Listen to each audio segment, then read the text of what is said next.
다니엘서 제5과 바벨로니아의 멸망. 다니엘서 5장. 주제절. 힘찬 음성으로 외쳐 이르되 무너졌도다 무너졌도다 큰 성 바벨로니아여, 귀신의 처소와 각종 더러운 영이 모이는 곳과 각종 더럽고 가증한 새들이 모이는 곳이 되었도다. 또 내가 들으니 하늘로부터 다른 음성이 나서 이르되 내 백성아, 거기서 나와 그의 죄에 참여하지 말고 그가 받을 재앙들을 받지 말라. 요한계시록 18장 2절 4절. 시작하는 말. 밤은 하루를 끝내는 마지막 시간이다.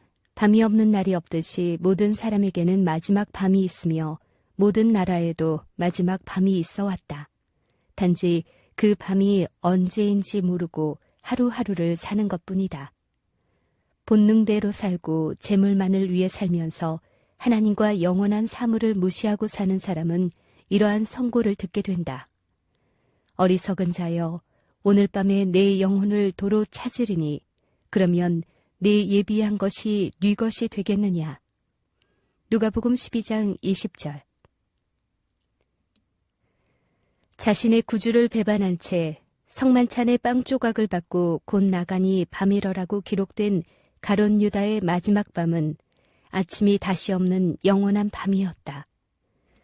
기원전 539년 10월 13일은 대담하게도 하나님을 모욕하면서 술과 여자와 우상 숭배에 빠졌던 바벨로니아 왕 벨사살의 마지막 밤이었다.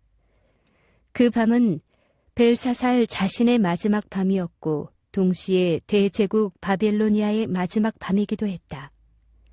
그날 밤에 갈대아 왕 벨사살이 죽임을 당하였고 나의 마지막 밤은 언제일까? 그리고 어디서 어떻게 맞이할 것인가? 그 밤은 끝없는 암흑의 밤인가? 아니면 밝은 아침이 약속된 안식의 밤인가? 역사적 배경. 바빌로니아의 마지막 왕. 바빌로니아, 즉 신바빌로니아의 마지막 왕은 누구인가? 바빌로니아의 마지막 밤의 역사 기록인 다니엘서 5장은 벨사살을 마지막 왕으로 소개했다. 그러나 일반 고대 역사에는 나보니더스로 기록돼 있다. 성경을 불신하는 비평가들은 이 사실을 들어 성경의 역사성을 의심하는 증거로 내세웠다. 그러나 1924년 시드니 스미스에 의하여 대영 제국 박물관에 소장되어 있던 고대 점토 문서 나도니더스에 관한 이야기가 출판됨으로써 진실이 밝혀졌다. 마지막 왕 나도니더스가 그의 재위 3년에 북부 아라비아의 테마로 원정을 떠나면서 장자인 벨사살에게 왕위를 위임하여 그를 섭정왕으로 삼았으며 바벨로니아 성을 통수하게 하였다. 바빌로니아 성이 메디아와 페르시아의 연합군에게 함락되던 당시 성을 지키고 있던 바벨로니아 왕은 나도니더스가 아니라 벨사살이었음이 고고하게 기록에서 확인된 것이다. 역사의 기록은 틀릴 수 있어도 성경의 기록은 틀릴 수 없음이 확인된 것이다. 역사에 관해서도 성경은 정확한 교과서이다. 바빌로니아의 마지막 밤. 1. 바빌로니아의 마지막 밤의 장면이 어떻게 묘사되어 있는가? 벨사살 왕이 그 귀인 1,000명을 위하여 큰 잔치를 배설하고 그 1,000명 앞에서 술을 마시니라. 다니엘서 5장 1절. 설명. 고대의 대제국 바벨로니아의 마지막 밤은 정확히 기원전 539년 10월 13일 밤이었다. 고대 역사에 의하면 당시 바벨로니아는 신흥 대제국인 페르시아, 즉 성경의 바사의 국부 키루스, 즉 성경의 고레스의 연합군에 의하여 연전 연패하여 전선에 나갔던 부왕 나도니더스는 10월 10일 보르시파 성으로 퇴각하였으며 섭정왕 벨사살은 바벨로니아 성을 지키고 있었다. 5장의 사건은 메디아와 페르시아 연합군이 바벨로니아 성을 포위한 가운데 성 안에서 베풀어진 마지막 잔치였다. 왜 이처럼 위태로운 상황에서 술잔치를 베풀었을까? 술은 불안하고 초조할 때 뇌신경을 마비시켜 일시적인 평안을 느끼게 하는 진정제이다. 그것은 축제가 아니라 겁에 질린 왕의 공포를 달래어 떨어진 사기를 진작시키기 위해 베푼 겁쟁이의 술잔치였으며 적에게 포위되어 불안해하는 국가 지도급 인사 1000명을 초청하여 자신과 국가의 건재를 과시하기 위한 전시용 잔치이기도 했다. 2. 잔치 도중 술에 취한 왕에 의해 어떤 불경스러운 일이 저질러졌는가? 벨사살이 술을 마실 때 명하여 그 부친 느부갓네살이 예루살렘 전에서 취하여 온 금, 은, 기명을 가져오게 하였으니 이는 왕과 귀인들과 왕후들과 빈궁들이 다 그것으로 마시려 함이었더라. 이에 예루살렘 하나님의 전 성소 중에서 취하여 온 금 기명을 가져오매 왕이 그 귀인들과 왕후들과 빈궁들로 더불어 그것으로 마시고 다니엘서 5장 2절 3절. 설명. 술에 취하여 정신이 몽롱해진 벨사살 왕은 느부갓네살 당시 하나님을 섬기는 예루살렘 성전에서 노력해온 금, 은 그릇들을 가져오게 하여 왕후와 빈궁들과 더불어 그것들로 술을 부어 마시게 했다. 그런데 예루살렘 성전의 금은 그릇들은 하나님을 섬기는 성전 봉사에 쓰기 위해 특별히 제작한 것으로서 지극한 성물이었다. 게다가 그러한 자리에 참석하는 것이 정례가 아닌 후궁들과 처첩들과 더불어 그 그릇에 술을 부어 마신 것은 대담하고도 파격적인 신성 모독 행위였다. 3. 이처럼 살아계신 창조주 하나님을 대담하게 모독하는 한편 누구를 찬양하였는가? 무리가 술을 마시고는 그 금, 은, 동, 철, 목, 석으로 만든 신들을 찬양하니라. 다니엘서 5장 4절. 설명. 바빌로니아는 다신교 국가로 우상 숭배의 종주국이었다. 지방마다 도시마다 별개의 신들이 있었으며 각종 금속과 돌과 나무로 만든 우상들이 신으로 숭배되었다. 게다가 멸망 당시 바벨로니아 성 안에는 페르시아에 의해 함락된 도시들과 지방들에서 피신시킨 온갖 신들이 집결되어 있어 가히 우상 신들의 전시장을 방불케 했다. 하나님을 섬기는 일에만 사용되는 성전의 거룩한 그릇에 술을 부어 여자들과 더불어 마시면서 우상을 찬양한 난잡한 행위는 하나님이 살아계시다면 더 이상 묵과할 수 없는 신성 모독의 극치였다. 4. 성경은 우상 숭배를 금하는 한편 하나님을 바르게 섬기는 필수 조건으로서 무엇을 명하고 있는가? 너희는 자기를 위하여 우상을 만들지 말지니 목상이나 주상을 세우지 말며 너희 땅에 조각한 석상을 세우고 그에게 경배하지 말라. 나는 너희 하나님 여호와임이니라.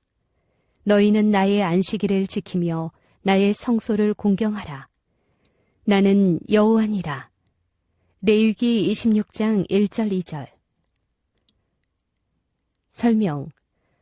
성소는 하나님을 예배하는 거룩한 장소로서 안식일은 하나님을 예배하는 거룩한 시간으로서 특별히 성별되어야 하는 참다운 예배의 필수 요소이다. 5. 마지막 때에도 영적인 바벨로니아에 의해 어떤 파멸적인 일들이 이루어질 것이라고 예고되었는가? 이 일 후에 다른 천사가 하늘에서 내려오는 것을 보니 큰 권세를 가졌는데 그의 영광으로 땅이 환하여 지더라. 힘센 음성으로 외쳐 가로되 무너졌도다 무너졌도다 큰 성 바벨로니아여. 귀신의 처소와 각종 더러운 영에 모이는 곳과 각종 더럽고 가증한 새에 모이는 곳이 되었도다. 요한계시록 18장 1절 2절. 설명. 오늘날도 교회가 하나님 대신 세속적인 권력을 의지하고 유형 무형의 우상 숭배를 고집하면서 하나님을 바르게 예배하기를 거절하고 영적인 판단을 그릇 가르치는 잘못된 신앙을 가르치고 이성을 마비시키는 술을 허용하면 교회는 멸망 전야의 고대 바벨로니아처럼 사단의 영들이 모이는 귀신의 처소가 된다는 두려운 경고이다. 심판의 기별 6. 하나님을 모독하는 대담한 행위가 극치에 달했을 때 어떠한 극적인 일이 일어나는가? 그때에 사람의 손가락이 나타나서 왕궁 촛대 맞은편 분벽에 글자를 쓰는데 왕이 그 글자 쓰는 손가락을 본지라. 다니엘서 5장 5절. 설명. 바빌로니아의 마지막 밤 술잔치가 벌어졌던 곳은 느부갓네살이 세운 가공원에서 잇따라 지은 남궁의 중앙홀로 확인된다. 남궁 중앙에는 길이 약 52m, 폭 17m, 높이 18m가량의 넓은 홀이 있었고 신비한 글자가 쓰여진 벽은 보좌 맞은편의 높다란 석고 분벽으로 생각된다. 손가락의 정체는 무엇인가? 그것은 인간의 양심판인 두 돌비에 십계명을 친히 쓰신 하나님의 손가락이며 가늠한 여인을 끌고 와서 돌로 치기를 주장했던 위선자들을 정죄하기 위하여 예수께서 친히 땅바닥에 글을 쓰셨던 것과 같은 심판의 손가락이었다. 7. 이 뜻밖의 사건에 대한 왕의 반응은 어떠했는가? 이에 왕이 즐기던 빛이 변하고 그 생각이 번민하여 넓적다리 마디가 녹는 듯하고 그 무릎이 서로 부딪힌지라. 다니엘서 5장 6절.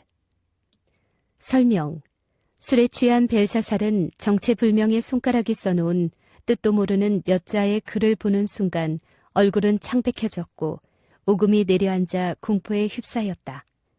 죄를 지은 사람의 양심은 스스로의 정죄에 따라 부과된 두려운 죄책감에 절로 압도되는 것이다. 8. 이 돌발적인 사태를 수습하기 위해 어떤 조치가 취해졌는가? 왕이 크게 소리하여 술객과 갈대아 술사와 점쟁이를 불러오게 하고 바벨로니아의 박사들에게 일러 가로되 물론 누구든지 이 글자를 읽고 그 해석을 내게 보이면 자주옷을 입히고 금사슬로 그 목에 들이우고 그로 나라의 셋째 치리자를 삼으리라 하니라. 때에 왕의 박사가 다 들어왔으나 능히 그 글자를 읽지 못하며 그 해석을 왕께 알게 하지 못하는지라. 그러므로 벨사살 왕이 크게 번민하여 그 낯빛이 변하였고 귀인들도 다 놀라니라. 다니엘서 5장 7절에서 9절. 설명. 공포에 휩싸인 왕은 소리쳐 보좌관과 박사, 점성술사를 불렀으며 그 글을 읽고 해석하는 자에게 나라의 세 번째 자리까지 약속했다. 왜 하필 세 번째 자리였을까? 벨사살은 아직도 생존해 있는 아버지 나보니더스의 섭정왕이었으므로 부왕과 자신을 제외한 다음 자리는 세 번째 자리였기 때문이다. 그러나 이 신비한 글자를 읽고 해석할 사람은 아무도 없었다. 왕과 참석자들의 공포는 그럴수록 증폭되었다. 9. 이때 도움을 자청하고 나선 태우는 누구이며 어떠한 제안을 했는가? 태우가 왕과 그 귀인들의 말로 인하여 잔치하는 궁에 들어왔더니 이에 말하여 가로되 왕이여 만세수를 하옵소서. 왕의 생각을 번민케 말며 낯빛을 변할 것이 아니니이다. 왕의 나라에 거룩한 신들의 영이 있는 사람이 있으니 곧 왕의 부친 때에 있던 자로서 명철과 총명과 지혜가 있어 신들의 지혜와 같은 자라. 왕의 부친 느부갓네살 왕이 그를 세워 박수와 술객과 갈대아 술사와 점쟁이의 어른을 삼으셨으니 왕이 벨드사살이라 이름한 이 다니엘의 마음이 민첩하고 지식과 총명이 있어 능히 꿈을 해석하며 은밀한 말을 밝히며 의문을 피할 수 있었습니다. 이제 다니엘을 부르소서. 그리하시면 그가 그 해석을 알려드리리이다. 다니엘서 5장 10절에서 12절. 설명. 이 위태로운 순간에 왕궁의 소란을 듣고 달려온 태우는 누구인가?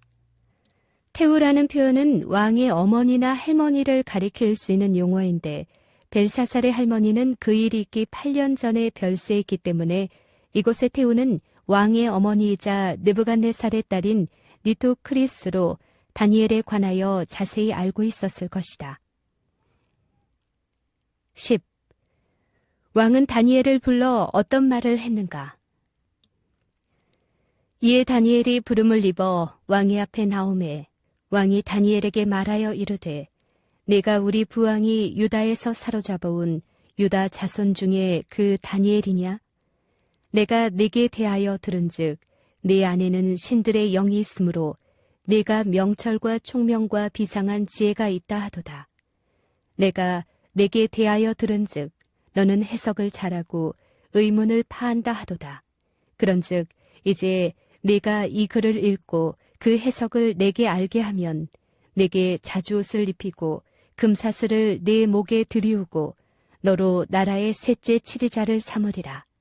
다니엘서 5장 13절, 14절, 16절. 설명. 다니엘은 그 당시 이미 85세쯤 된 고령으로 정계를 떠나 있었을 것이므로 벨사살은 소문으로만 알고 있었던 그 늠름한 다니엘을 처음으로 대하게 되었다. 다니엘을 사로잡아온 느부갓네살이 어떻게 벨사살의 부왕이 되고 벨사살은 그의 아들이 되는가? 이곳의 아버지 혹은 부친이라는 말은 아버지 말고도 조부, 증조부, 고조부, 조상 등을 일컬을 수 있는 폭넓은 용어이다. 벨사살의 경우 느부갓네살의 딸인 그의 어머니를 통해 그의 외손자가 될 수 있으며 느부갓네살의 의붓 아들이었던 부왕 나보니더스를 통해서는 그의 의붓 손자가 될 수 있어 이곳에서는 선왕의 뜻으로 쓰였다. 11. 해석에 나선 다니엘의 입장과 반응은 어떠했는가? 다니엘이 왕에게 대답하여 가로되 왕의 예물은 왕이 스스로 취하시며 왕의 상급은 다른 사람에게 주옵소서. 그럴지라도 내가 왕을 위하여 이 글을 읽으며 그 해석을 아시게 하리이다. 왕이여, 지극히 높으신 하나님이 왕의 부친 느부갓네살에게 나라와 큰 권세와 영광과 위엄을 주셨고 그에게 큰 권세를 주셨으므로 그가 마음이 높아지며 뜻이 강팍하여 교만을 행함으로 그 왕위가 패한 바 되며 그 영광을 빼앗기고 인생 중에서 쫓겨나서 그 마음이 들짐승의 마음과 같았고 또 들나귀와 함께 거하며 또 소처럼 풀을 먹으며 그 몸이 하늘 이슬에 젖었으며 지극히 높으신 하나님이 인간 나라를 다스리시며 자기의 뜻대로 누구든지 그 위에 세우시는 줄을 알기까지 이르게 되었었나이다. 다니엘서 5장 17절에서 21절. 설명. 고령에도 불구하고 아직도 건장하고 늠름한 다니엘은 죄책감과 불안으로 초췌해지고 공포로 떨고 있는 미결수 벨사살을 신문하는 판사의 모습으로 군림했다. 그는 이미 선고된 바벨로니아의 운명을 염두에 두고 바벨로니아가 제공하는 일체의 명예나 호의를 거절하고 그의 농고를 시작했다. 다니엘은 벨사살의 외조부였던 느부갓네살의 경험을 일일이 들추어가며 벨사살의 죄상을 깨닫게 했다. 부인할 수 없는 역사를 통해 하나님의 존재와 능력과 속성을 확실히 알게 되었으면서도 명백한 교훈을 받지 못하고 이처럼 대담한 신성 모독의 죄를 범한 것은 용서받지 못할 처신이었다. 그처럼 위대했던 대왕 느부갓네살도 끝내 경배한 하나님을 벨사살이 이처럼 무시하고 공공연히 모독한 것은 있을 수 없는 일이었다. 12. 벨사살과 바벨로니아의 파멸을 가져온 죄는 구체적으로 무엇이었는가? 벨사살이여, 왕은 그의 아들이 되어서 이것을 다 알고도 오히려 마음을 낮추지 아니하고 도리어 스스로 높여서 하늘의 주제를 거역하고 그 전 기명을 왕의 앞으로 가져다가 왕과 귀인들과 왕후들과 빈궁들이 다 그것으로 술을 마시고 왕이 또 보지도 듣지도 알지도 못하는 금, 은, 동, 철과 목석으로 만든 신상들을 찬양하고 도리어 왕의 호흡을 주장하시고 왕의 모든 길을 작정하시는 하나님께는 영광을 돌리지 아니한지라. 다니엘서 5장 22절 23절. 설명. 한마디로 교만과 자만이었다.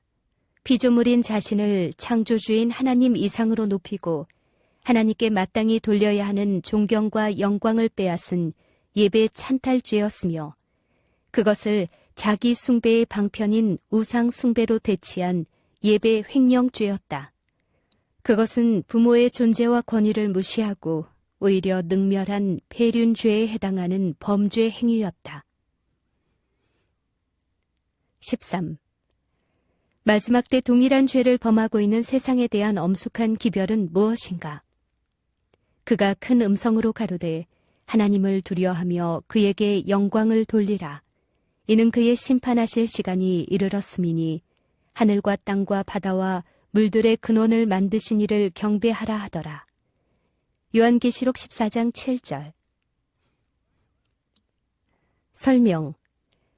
벨사살과 바벨로니아의 종말을 가져왔던 동일한 죄가 마지막 세상의 파멸을 가져올 것으로 예고되었다.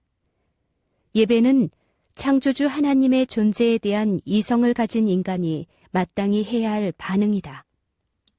식물이 태양빛에 반응하기를 거절하면 광합성이 이루어지지 않으므로 꽃도 열매도 생길 수 없듯이 빛의 근원이신 하나님의 존재에 반응하지 않는다면 그 결과는 불행이요 파멸인 것이다. 14. 창조주 하나님께 대한 예배를 끝까지 거절하고 우상 숭배를 선택한 왕에 대한 선고는 무엇이었는가? 이러므로 그의 앞에서 이 손가락에 나와서 이 글을 기록하였나이다. 기록한 글자는 이것이니 곧 메네 데겔 우바르신이라. 다니엘서 5장 24절 25절. 15. 그 신비한 선고문의 해석은 무엇인가? 그 뜻을 해석하건대 메네는 하나님이 이미 왕의 나라의 시대를 세워서 그것을 끝나게 하셨다 함이요. 데겔은 왕이 저울에 달려서 부족함이 배었다 함이요. 베레스는 왕의 나라가 나뉘어서 메대와 바삿 사람에게 준바되었다 함이니이다. 다니엘서 5장 26절에서 28절. 설명. 글자는 당시 바벨로니아의 공용어였던 아람어로서 쉽사리 읽을 수는 있었을지라도 문장이 아니어서 뜻을 바로 알 수가 없었을 것이다. 메네는 계산되다, 헤아려지다는 뜻이며 데겔은 저울에 달려지다는 뜻이고 우는 접속사로 그리고이며 바르시는 베레스의 복수형으로 조각들이란 뜻인데 복수일 경우 조각들이란 말 대신 페르시아 사람들로 불릴 수도 있다.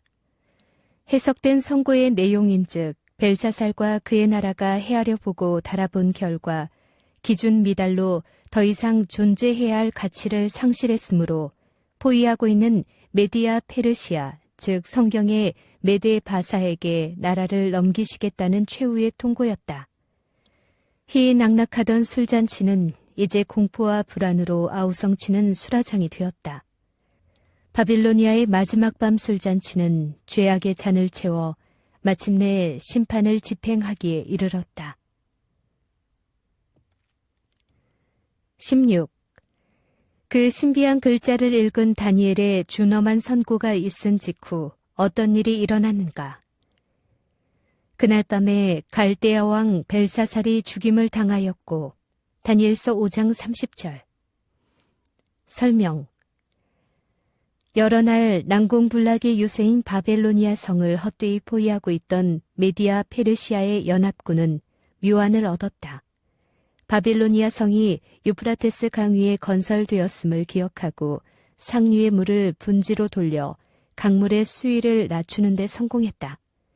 그리고 특공대들은 통로가 된 강바닥을 통해 바빌로니아 성 안으로 진입하는 데 성공했으며 술에 취해 있던 바벨로니아의 수비대들을 제치고 술잔치 자리까지 돌진하여 방금 다니엘의 선고를 듣고 사색이 되어 떨고 있는 왕을 살해함으로써 바벨로니아의 종말을 가져왔다. 기원전 539년 10월 13일 밤에 일어난 일이었으며 느부갓네살이 꿈꾸던 황금 꿈이 70년도 못 되어 흉몽으로 끝난 밤이기도 했다. 17. 성경은 이 세상의 최후가 고대 바벨로니아의 멸망과 흡사할 것임을 어떻게 예언하고 있는가? 또 여섯째가 그 대접을 큰 강 유브라데에 쏟음에 강물이 말라서 동방에서 오는 왕들의 길이 예비되더라. 큰 성이 세 갈래로 갈라지고 만국의 성들도 무너지니 큰 성 바벨로니아가 하나님 앞에 기억하신 바 되어 그의 맹렬한 진노의 포도주 잔을 받음에 각 섬도 없어지고 산악도 간데 없더라. 요한계시록 16장 12절, 19절, 20절. 설명. 고대 바벨로니아가 동방에서 온 왕들인 메디아 페르시아 왕 키루스, 즉 성경의 고레스에 의해 졸지에 멸망당했듯이 타락한 바벨로니아의 신앙과 문화로 가득 찬 이 세상도 그렇게 졸지에 마지막을 맞을 것이다. 그리고 동방의 메디아 페르시아에 의해 바벨로니아가 멸망하면서 포로되었던 유다 백성들이 해방되어 예루살렘으로 돌아갔듯이 그리스도의 재림으로 구원받은 하나님의 백성들이 하늘의 새 예루살렘에 이르게 될 것이다.